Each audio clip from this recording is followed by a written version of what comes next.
Good morning. This is Melanie with Thriving in the Fishbowl, and I have my lovely assistant again. Who are you? Elizabeth. 3 videos in a row she's been in this week. So today, our mom hack that we're going to talk about, let's get you in here, sister, is chores. Now, I have a question for you all. 82% of us as adults had chores, okay, when we were kids, okay? So 82% of adults report having chores when they were children. But what do you think the percentage of us that require our kids to do chores is? Okay, so 82% of us had chores, but what do you think the percentage, I'll hide my paper so you can't see, what do you think the percentage of us that have our kids do chores is? I know it. Don't tell. All right, I'll count 5, 4, 3, 2, 1. All right, it is 28%. Hi, Cynthia. Only 28% of us have our children do chores. Why? All right, now, first of all, I've been researching chores, and it's something that the Belands practice. So, Cynthia, you said 60. That was a little high, 28%. All right, but first of all, let me give you some reasons that we do chores in our home. Number one, it teaches time management. Our kids are very good at managing their time. It gives high self-esteem. It teaches you, actually studies have shown that they are more responsible, they're able to deal better with frustration, and they learn what is called delayed gratification, because we live in a world where I see a commercial and I want it now. And so chores teach your kids, you know what, I can't do my chores unless I can't be on electronics unless I've done my chores, all right? And also, it gives you time together as a family because you're doing chores together. Like, I will do something with her, and then, we're together doing it. So, we have come up with something in our home, okay? And this is what we're doing for our 9-year-old. Dad came up with it, yes, okay? So she's going to show you. All right, show him. All right, this is a dry erase board that you can get for $2.80 at Walmart, okay? It comes with a marker. It comes with magnets on the back, or you can use sticky if you want to actually stick it somewhere. So, I'm going to tell them what's on it. Okay, she wants to tell you what's on it. Okay. Get dressed, brush your Oh, wait, no, you don't have to read them all. Okay, this has, you can see, this has her main things that she does. Now, it looks like a lot, but it has, like, brush hair that takes, like, 2 seconds. So, for her, we have put everything she has to do. Now, she actually has it in the order that she wants to do it today. All right, but let me show you how we did this. You can go to Walmart and you can get a whole pack of these magnets. They break apart like into this size for 97 cents. You get 5 sheets of this. So you're talking 6 times 5, 30 strips of magnet. And then I also got this at Walmart. It's a Letra tag, and it makes labels. So let me show you. So I turn it on, all right? And it says brush teeth, actually. So I'm going to go ahead and hit print. All right. And it prints out. This was under $20. All right. And you can actually get it on Amazon a little cheaper. Okay. So it printed brush teeth. I can choose the size. Hers are a little bigger, or I can do a small one like this. And then what I do is I peel off the sticky of the magnet.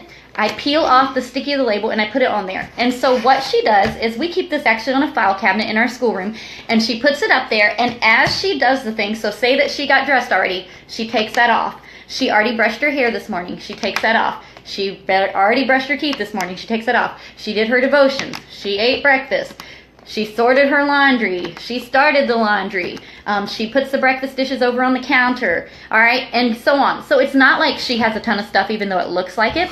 And so here's how we started with chores.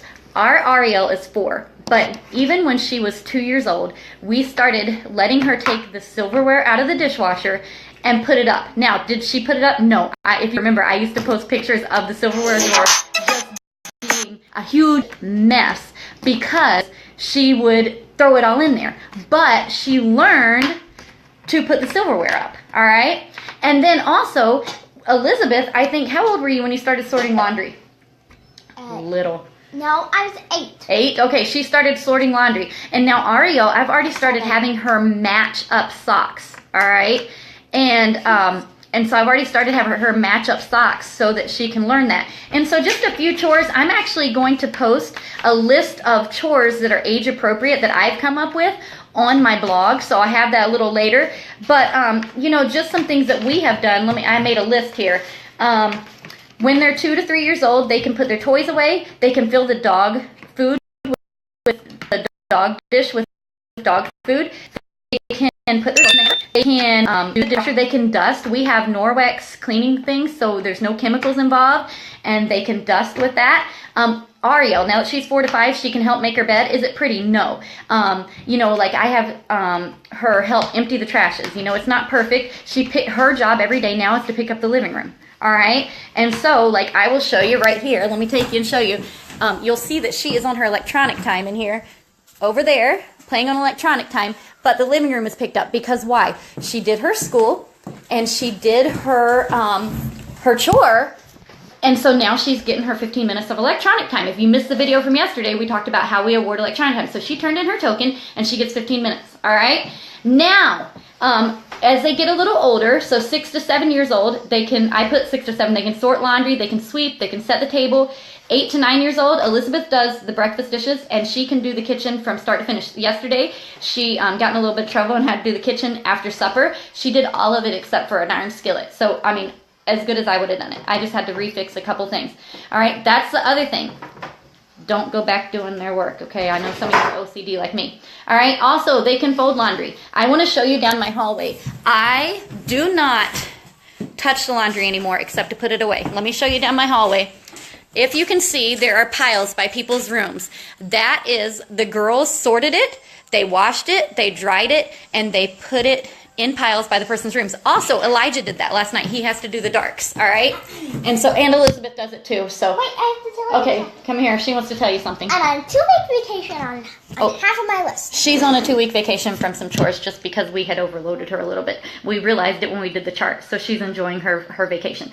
So anyway, also, as they're 10 years and older, they can change their sheets, all right? They can, when they're 12 and older, they can babysit for the younger ones. They can mow the grass. But before I end, so I'll put a list on my blog of just age-appropriate chores that they can do. But let me tell you, if you're like me, people say, how do you get it all done? I don't get it all done. My family has to help. We say that we are a team. We have to work together. We all live here. Some people ask, do you give them an allowance for doing their chores? Yes, we give our kids an allowance, but do we tie it to the chores? Not necessarily, because you can, you know, because then you say, oh, you didn't do it good enough and I'm not going to give you all the money. So that's a big debate whether you tie the allowance to the chores or not. But let me just give you a few guidelines that I have, okay? Number one, don't insist on perfection. We've all seen the little meme, how do you say it, Emmy, on Facebook floating around. It shows the pile of towels, and it says, I had my child fold towels, but they're not done the way I wanted, so I refolded them. Don't do that, okay? And I'm talking to the choir here, because I'm famous for not relinquishing control in the area of the kitchen. All right, start young. Ariel already knows she has things she has to do. Praise them, praise them, praise them, praise them. Be consistent. That's the bottom line. You have to be consistent. Ease into it if you haven't started doing chores yet, because, you know, you have a 13-year-old, you never had them do chores, because only, remember, 28% of us have our kids do chores. They're going to be like, what? You know, ease into it. Have them have a small responsibility and build. And then make it fun. Don't make it like, oh, you have to do your chores before you do anything else. Make it fun. Make it a privilege. All right? And then, like I said, we do it before electronics. And so I have somebody say, I have to do allowance for manners and attitude. Chores are part of living here and keeping our home clean and comfy. Yes, yes, that is one thing. That's kind of how we are. You know, you live in this family. We have to work together. You know, and I try to make it a positive thing and not a negative thing, because I don't want our kids to be, you know, resentful. But statistics show it's good for them, and so I'm willing to do it. Somebody else gave their list of chores that their children do, and it's great. I just think it teaches them. And I don't know about you, but I am not just raising children. I am raising my children to be responsible adults. And I want them to be able to function. I tell Elijah quite often, others may do this, but you may not, because you are going to learn responsibility. All right. And so, yes, and my kid charts are very good. We have charts, you know, with stickers. With Ariel, we don't so much have anything yet, but like I said, we have this chart for Elizabeth, and it really is working wonderful. And so I'll probably do one with Ariel very soon, just because it works. You know, she can't read yet, but we could probably do pictures or whatever. So anyway, so thank you for watching. I will have all of this in written form on my blog this afternoon, and stay tuned for tomorrow's mom hack. Anyone want to guess what it is? Tomorrow's kind of a fun one, and I'm not telling. So, but thanks for watching. Thanks to my lovely assistant for helping. And if you want the website for my blog, by the way, it's thrivinginthenfishbowl.com/blog. And I'll post that below this later. So, all right. You tell them bye? Bye. She likes pressing the finish button. All right. Press. Oh, you can never get it.